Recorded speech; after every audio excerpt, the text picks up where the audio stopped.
Hello everyone, this is Deborah Richardson, and today I am putting the AP in Happy where accounts payable teams are empowered to protect the vendor master file from fraud.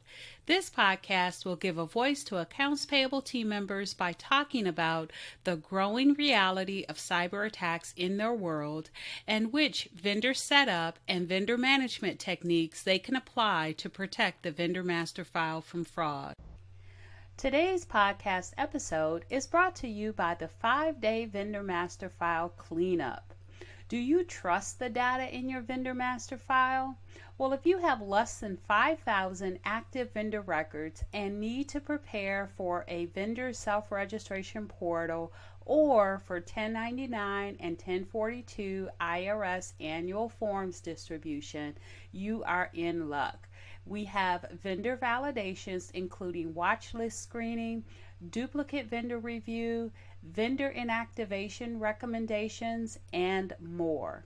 Go to DeborahRRichardson.com, that's DeborahRichardson.com/consulting, or email me at Deborah, DEBRA, at DeborahRRichardson.com for a quote today.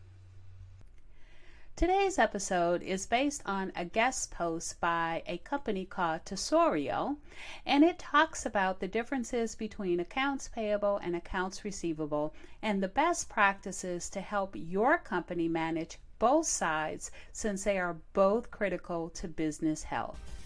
Keep listening.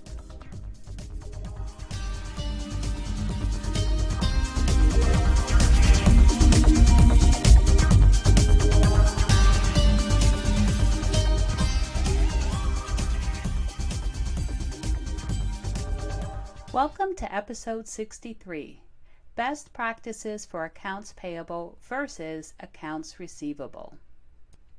So, Tesorio indicates that cash flow is the number one reason why most businesses fail. 82% of small businesses go under due to poor cash flow. This challenge is not limited to small businesses either, so don't feel bad if you are a small business. Just this year, KPMG found a discrepancy in accounting at Meredith Corporation, which is one of the biggest media conglomerates in the country. And I'll link to both the blog post and then also the article that is referenced regarding Meredith Corporation. But what that article said was that KPMG uncovered shortfalls in oversight of the processes used to calculate the fair value of Time Inc.'s accounts receivable and accounts payable, which were brought across to Meredith's books when they purchased Time Inc. on January 31st, 2018. And again, this was a Wall Street Journal article, and I will link to it. But accounts receivable and accounts payable, right, they are critical aspects of a business's financial health. And we just saw with Meredith Corp how it affected them.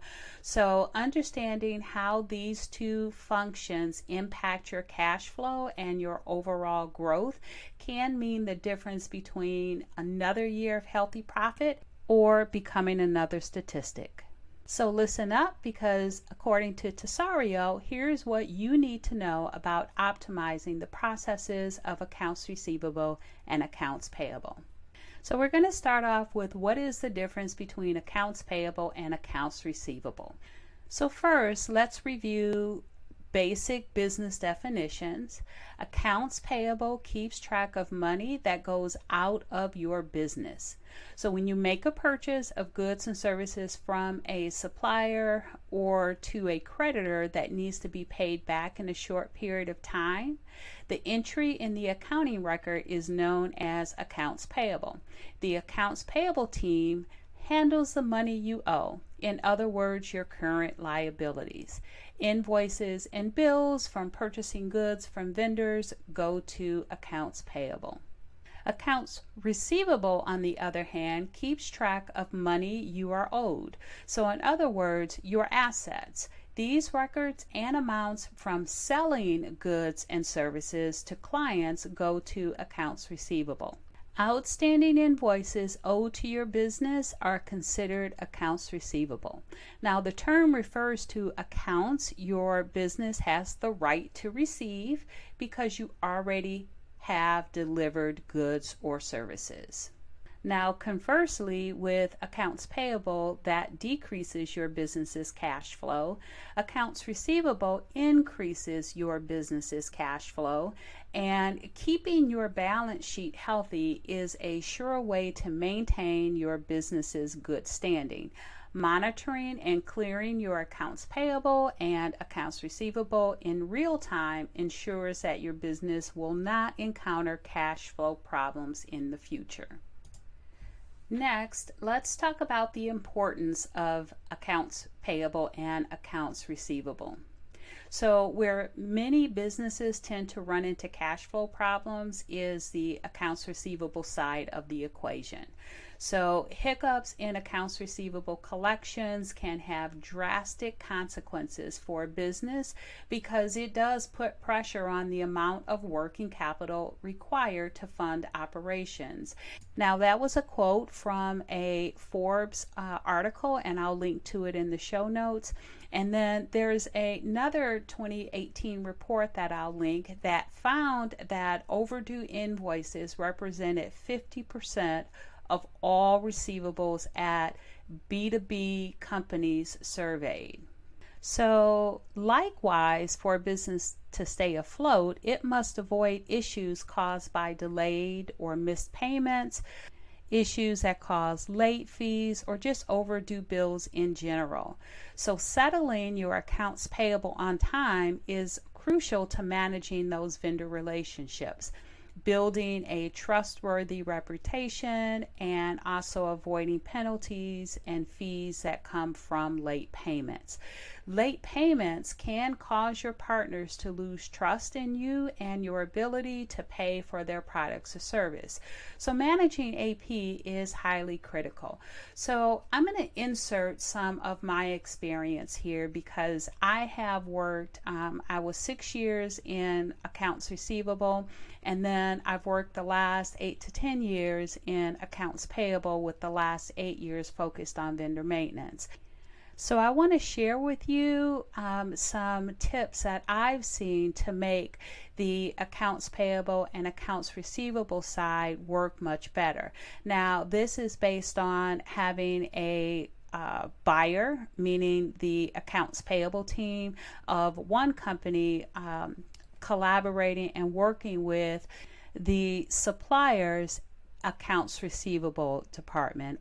So the first tip that I have is for really accounts payable, but it really requires collaboration again with the accounts receivable team, and that is collaborating to send the remittance information that the accounts receivable team needs to accurately post that payment that you just sent them. So think about it. How many calls do you receive asking how to apply payment from your suppliers or from your vendors? So this means collecting and storing a remittance email address.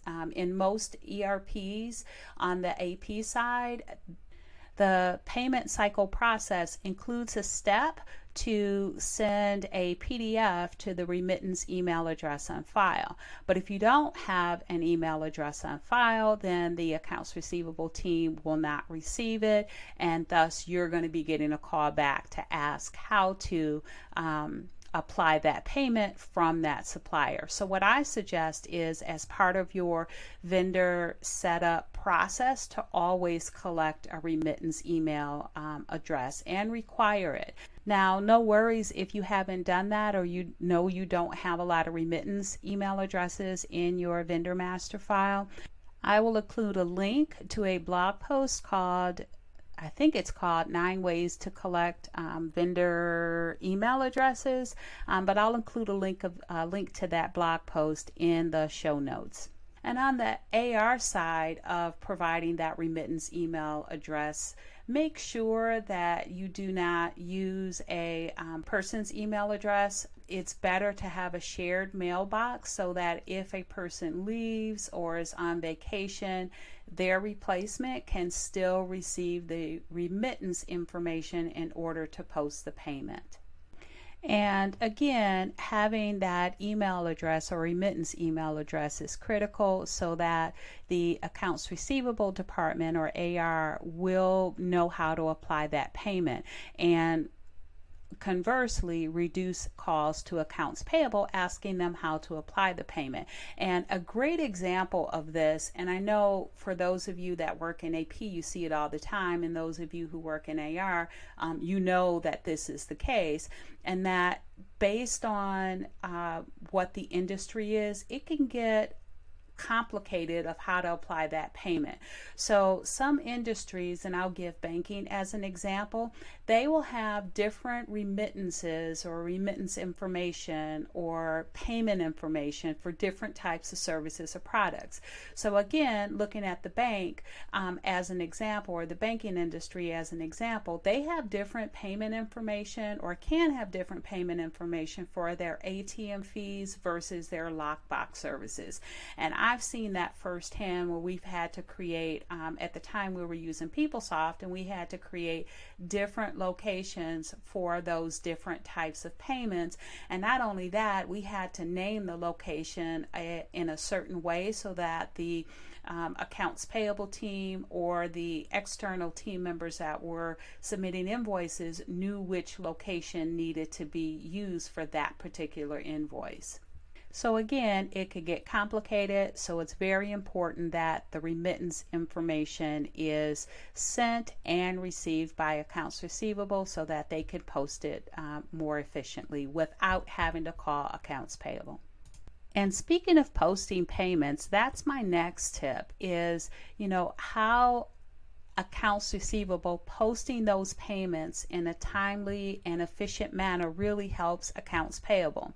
So accounts payable benefits from efficient and timely payments because that frees up credit lines for next purchases. So if you're a company and you're AP and you're a buyer and your company has a credit line and 75% of that credit line is past due or unapplied because they didn't have a remittance email address and they didn't get the remittance advice, then that means the buyer only has 25% of their credit line that they can use to purchase needed products or services that may be needed to help them generate revenue. So again, accounts payable and accounts receivable are both critical. Payments affect accounts receivable in that it increases their working capital that they have available to fund operations, and then efficient payments affect accounts payable because that increases their credit line that is available that could be used to purchase products or services that are critical to generate revenue.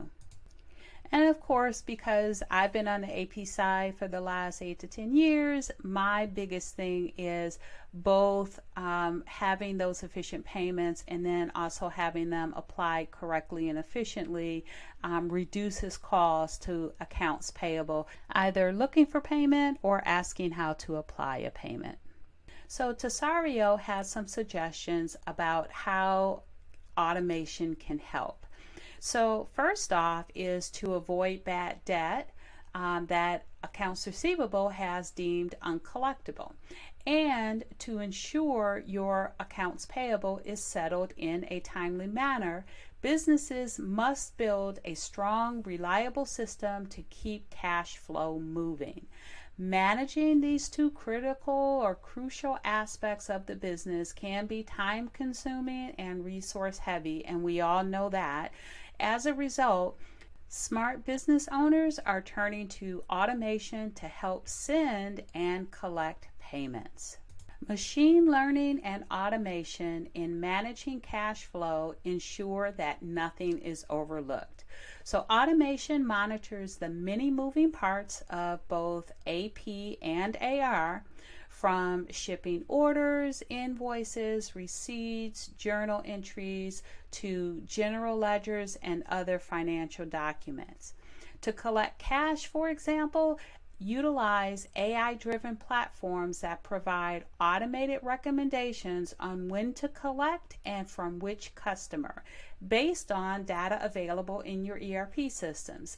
So this can also make reporting easier and help you pinpoint issues such as delinquent accounts.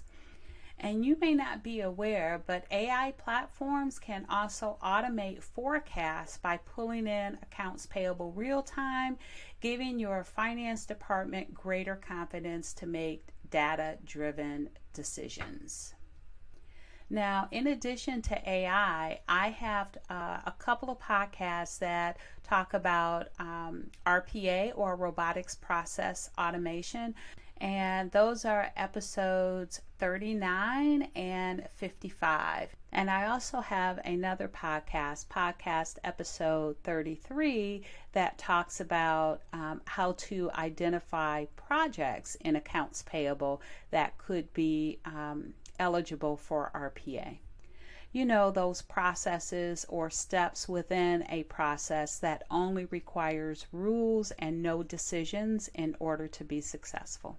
So we can see that accounts receivable and accounts payable are the two chief measures of your business's cash flow, which is why it is crucial that they are both managed well. Otherwise, you may risk stumbling upon financial issues that could cost your business a great deal of money, or worse, can cause its downfall.